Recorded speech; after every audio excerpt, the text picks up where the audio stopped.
But imagine, if you will, being on your deathbed and standing around your bed, the ghost of the dreams, the ideas, the abilities given to you by life. You never pursued those dreams. You never acted on those ideas. You never used those gifts. And there they are standing around your bed looking at you with large angry eyes saying, we came to you and only you could have given us life. And now we must die with you forever.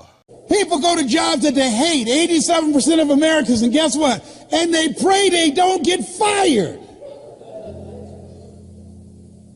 That's no way to live. That's why you're here. You just said, you know what? No, I ain't going out like this. I'm telling you. And people think you're crazy, and you are. You got to be crazy today. You got to be out of your mind. My favorite book said, let that mind be in you. You got to have another mind in you that says, I got this. This is my life. I own this. I'm going to call the shots here. Nobody's going to tell me how much I'm worth, what time I can take a lunch break. I'm not going to anybody and ask for permission to take my family on vacation. No, I got this. I've got a vehicle that can take me to another place. That's why you said yes. Give yourselves a round of applause. Mr. Washington said, Mr. Brown, transform your mindset. Number 2, he said, practice. Let us say together, OQP. Write this down. Only quality people. Only quality people. You don't want everybody in your organization. You want only quality people. Here's something else he said. Mr. Brown, yes, sir. And this is what we're going to do in this presentation. That's called presentation power. He said, develop your communication skills. How you present yourself, how you sell yourself. He said, once you open your mouth, you tell the world who you are. And then he said something else. Let us say together with conviction. I want everybody to join me on this. Let us say together, you got to be hungry. Say it again, you got to be hungry. He said, what do you want to do with your life, young man? I said, sir, I want to buy my mother a home. He said, you got to be hungry. I said, what do you mean by that? He said, people that are hungry are willing to do the things today others won't do in order to have the things tomorrow others won't have. He said, people that are hungry are relentless. People that are hungry are unstoppable. People that are hungry refuse to give up. People that are hungry, no excuse is acceptable for not making their dream become a reality. I said, I'm hungry, sir.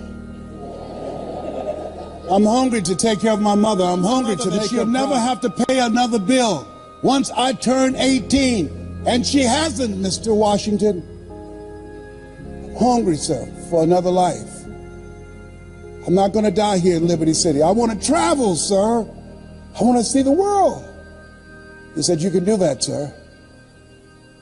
He said, practice OQP, only quality people. If you run around with 9 broke people, he said, I guarantee you, you'll become number 10.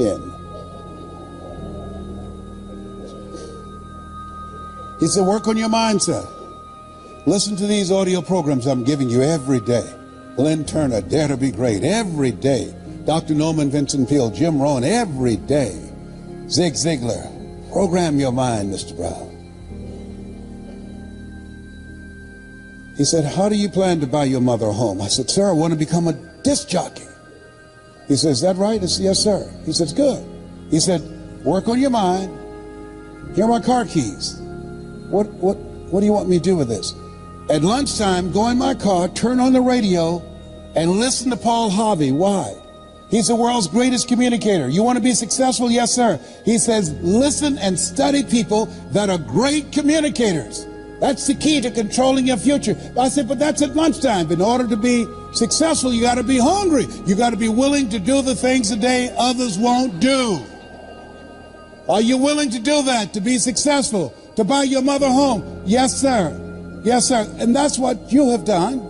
You've got some goals that you want to achieve. There's some things that you want to do. And you've said to yourself, I'm willing to face the no's. You said to yourself, I'm willing for people to laugh at me. You said to yourself, I'm willing to gut this out. You said to yourself, I'm willing to make this happen. You said to yourself, I'm going to do whatever it takes to build this business. I can do it. If anybody's ever done it at any point in time in history, then what's possible for one is possible for me, and I'm going to do it. That's what you said to yourself.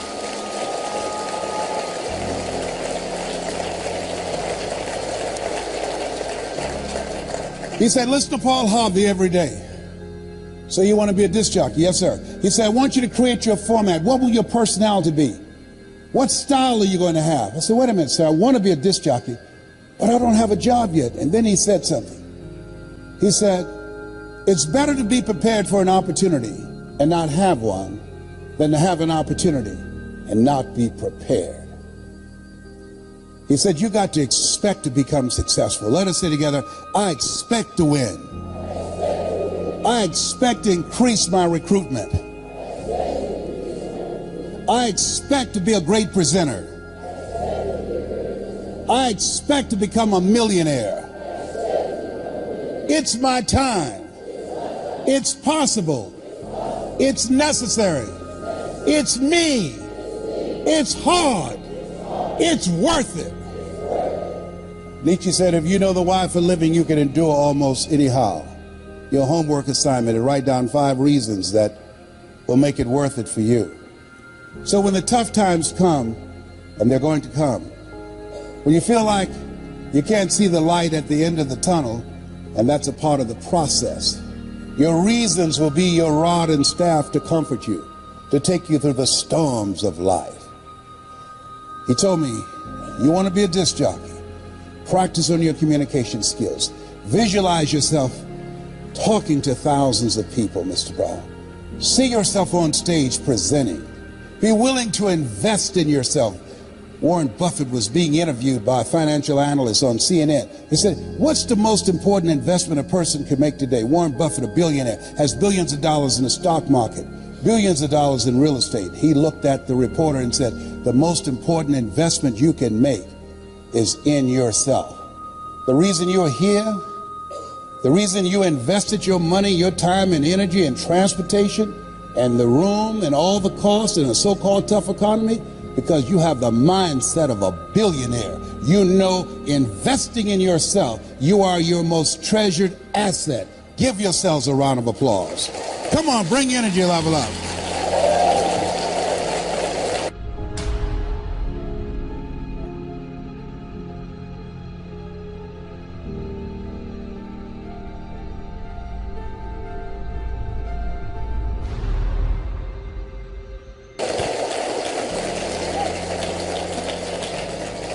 So he said, Mr. Brown, I've done all that I can do for you. You've got to go out and face the music. You go with the things I've taught you and make it happen. I went to WMBM radio station on Miami Beach. Milton Butterball Smith was the program director. Hello, Mr. Butterball. My name is Les Brown, sir. I'd like to be a disc jockey. He said, young man, you have any journalism in your background? No, sir, I don't. You have any experience in broadcasting? No, sir, I don't, but I practice every day. Let me audition for you. Let me show you how good I am. He says, no, we don't have any job for you. How many have been rejected? Raise your hands, please. I was devastated with rejection. I went back to Mr. Washington. I said, Mr. Washington. They said, no. He said, don't take it personally. Most people are so negative, they have to say no 7 times before they say yes. He said, you got to be hungry. Go back again. I said, yes, sir. I went back again. Hello, Mr. Butterball. How are you, sir? My name is Les Brown, sir. I'd like to be a disc jockey. He said, I know what your name is. Weren't you here yesterday? Yes, sir. Didn't I tell you no yesterday? Yes, sir. He said, then why are you back today? I said, well, sir, I didn't know whether or not somebody was laid off or somebody was fired, sir. Don't want to laid off or fired. Now get on out of here. I came back the next day, talking loud, looking happy, like I was singing for the first time. I said, hello, Mr. Butterball. How are you? My name is Les Brown, sir. I'd like to be a disc jockey. He said, I know what your name is. Weren't you here the last 2 days? I said, yes, sir. Didn't I tell you no the last 2 days? I said, yes, sir. He said, then why are you back today? I said, sir, I didn't know whether or not someone got sick or someone died, sir. He said, no one got sick or died. No one was laid off of fire. Now don't you come back here again. I came back the next day, talking loud, looking happy, like I was singing for the first time. I said, hello, Mr. Butterball. How are you? He looked at me with rage. He said, go get me some coffee. I said, yes, sir.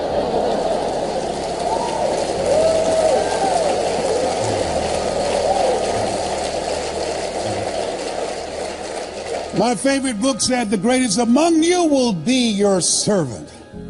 So I became the errand boy for the disc jockeys. I was serving them. I'd go get their lunch and their dinner, and I'd come into the control room, watching them working the control room knobs and switches, knowing my time will come. Let us say together, my time will come, when I'll be a top producer, and when I'll come up on stage and they call my name because of my accomplishment. My time will come because I'm going to put forth the effort. And so on the weekends when the disc jockeys would come out to the parking lot, the cars would be clean inside out. They said, hey, who did this? I did, sir. How much do you charge, young man? Oh, nothing, sir. I just wanted to help out. Write this down. Build relationships. Build relationships. Give before you ask people to come into your business. Find some way to compliment them.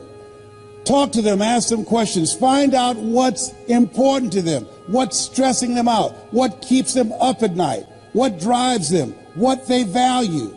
Don't advance with the business. People do business with people they know, like, and trust. That's why you want to tell the story and ask key questions. You want to be strategic and experiential. Write this down. You have an energy signature. People are feeling you out. They're listening to you. They're watching you. And so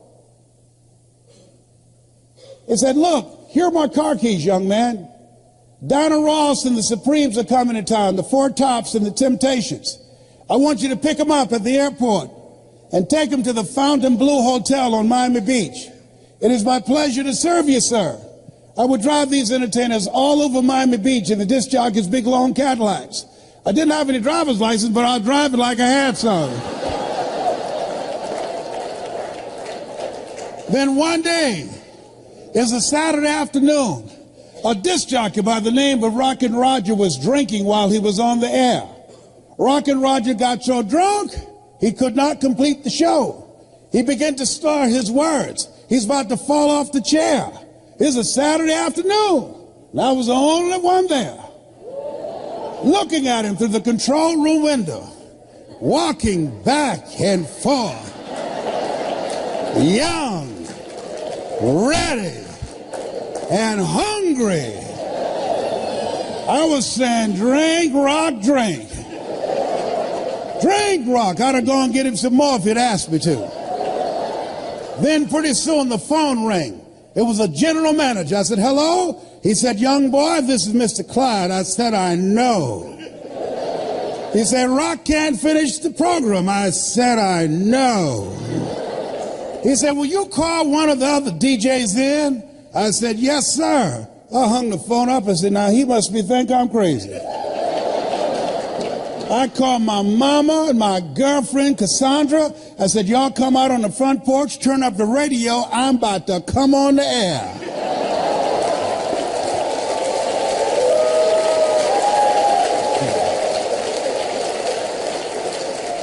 I waited for about 20 minutes and I called him back. I said, Mr. Klein, I can't find nobody. He said, young boy, you know how to work the controls? I said, yes, sir. He said, go in there and segue the records, but don't you say nothing here. I said, yes, sir. I couldn't wait to get old Rock out of the way. I put on a fast record. I said, look out, this is me, LB, Triple P. Les Brown, your platter playing papa. There were none before me, and there will be none after me. Therefore, that makes me the one and only. Young and single and love to mingle. Certified, bona fide, duly qualified to bring you satisfaction and a whole lot of action. Look out, baby, I'm your love man. I was hungry. Give the old man a round of applause. I was hungry. I was hungry. I was hungry. You got to be hungry.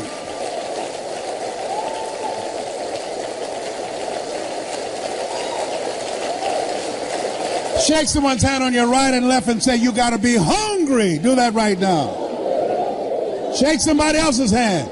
Say, you got to be hungry.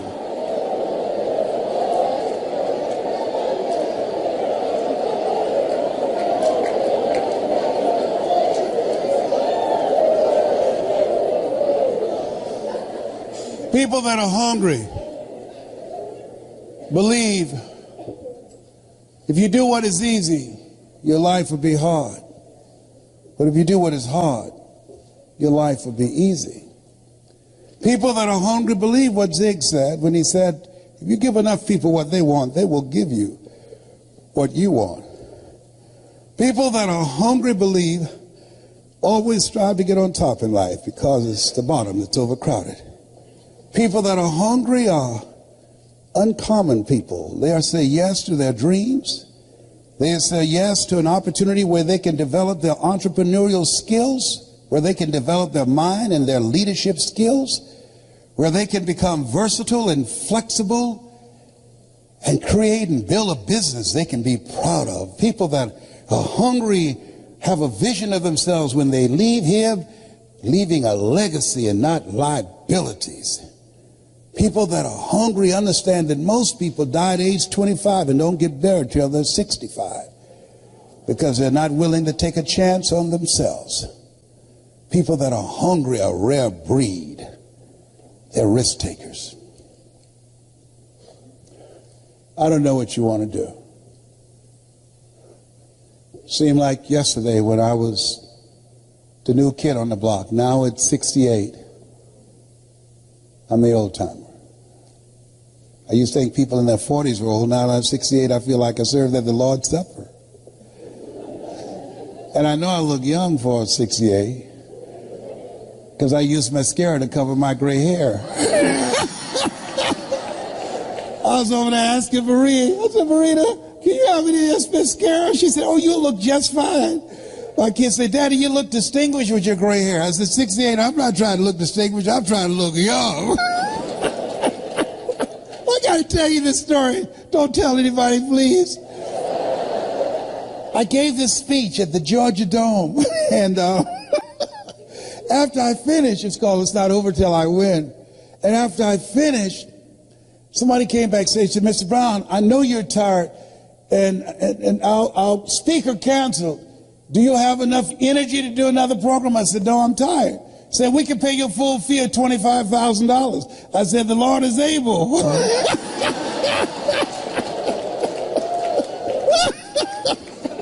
So they took me over to the Georgia World Congress Center.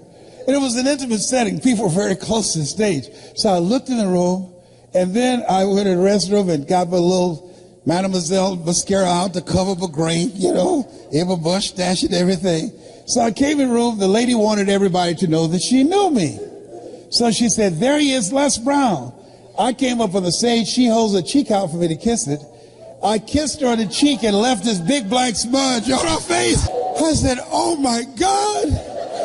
So I didn't know what to do, so I just sat down. So the people down front started saying, there's something on your face. She looks at me. She said, what are they saying? I said, I don't know. Then one nosy lady went over there, opened up her pocketbook, and gave her a mirror. Now, nobody asked her to do that. Getting in the Kool-Aid, don't know the flavor. She looks and see the big black smudge on her face. She said, how did this get here? I said, I don't know. You think maybe some of this rubs off?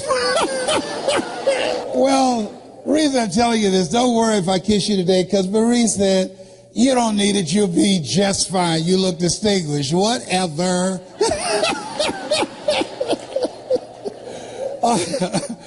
How many of you like to learn how to improve your presentation skills? Raise your hand. We're going to do a webinar that will walk you through a process and teach you how to tell your story so you can speak in your community on a volunteer basis and be able to make a difference. How many of you like to make a difference with your story? Raise your hands. Very good. We will show you how to do this. I've been doing this now for 40 years. I love and admire Eric Worre for who he is, me as a friend, but about the passion that he has in giving you the tools that you need. Not just the mindset, but the skill set of what it takes to build a strong multi-level marketing business. I can tell you, based upon my experience, and he's not paying me to be here. He's got a blue light special going on up in here. This is my friend that I love him. There are a few people who can call me, and I'll get on a flight and only had 4 hours of sleep to come in to speak. I was very subdued and conservative today, but I love and admire him. I'd like to leave this with you. After leaving Zig's memorial yesterday, who was a great man, who contributed so much to so many people, I said, God, let me touch and change millions of people's lives like Zig has done. Let me make my mark like he made an incredible mark. Let me touch hearts and minds like he touched me when I first saw him. And I drove many miles, 400 and 500 miles, to see him and Jim Rohn and Dr. Norman Vincent Peale and Charlie Tremendous Jones. Let me be an instrument to give people hope, to inspire them to expand their skill set, to encourage them to create collaborative, achievement-driven, supportive relationships. God, let me live a life that counts, that means something to people.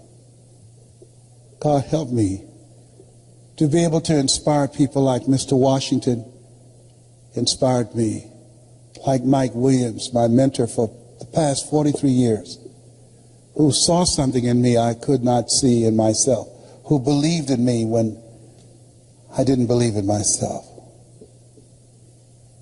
Please let me live a life that matters. I want to leave this with you. At this stage of my life, my goal is to train 100,000 speakers who will have one message: hope, skill set, and collaborative relationships that will change how people think, how they feel, and how they act. 100,000 people outside of religion and outside of politics, both of which I believe polarize and divide people. 100,000 ordinary people who want to live an extraordinary life. God, give me the stamina and the vision to use my gift that you have given me to work with people who are hungry to make their lives count. I want to leave this with you that my mother used to love to say to me when she was in pain. Leslie, yes ma'am, come in here. Yes ma'am, mama. What is it, baby? Say that thing for me, boy. That makes me feel good. Yes ma'am, mama. My mother's dream was to raise 7 children she didn't have, to make sure we had a roof over our head and food on the table. And she never failed. We never went to sleep hungry. She's a hard worker and she had faith. I remember the first home I bought her in, this home she saw. I said, Mama, how you like this? She said, if I lived in something like that, I would feel like Mrs. Rockefeller. She didn't know I had planned to get that home for her. I purchased the home and I said, Mama, I think I know the people who live there. You do? I said, yes, ma'am. I said, I'm going to stop in and say hello. And I drove there and I opened the door. And she got out, and Mama at that time, around 76, she held my arm and we were walking toward the house. She looked at how beautiful this house was. She said, Leslie, you sure you know these people? Yes, ma'am, Mama, I do. And we got to the door. And I couldn't hold it anymore. I reached in my pocket, I took the key out, and I put it in the door. I said, Mrs. Rockefeller, this is your home. She said, Leslie, what are you talking about? I said, Mama, I bought this for you. I pushed the door open. She stuck her head in the door. She said, "Anybody home?" I said, "No, Mama. Nobody's here. This is yours. It's fully furnished." Multi-level marketing made that happen. This is going to happen for you. It's already happened for some of you. Mama has since passed. She was born on November the 6th, just like Zig. I remember her walking around the house looking and said, "Thank you, Jesus. Thank you, Jesus." And Wesley, you were such a problem kid. You were so crazy. I said, "I know, Mama, but I'm rich now."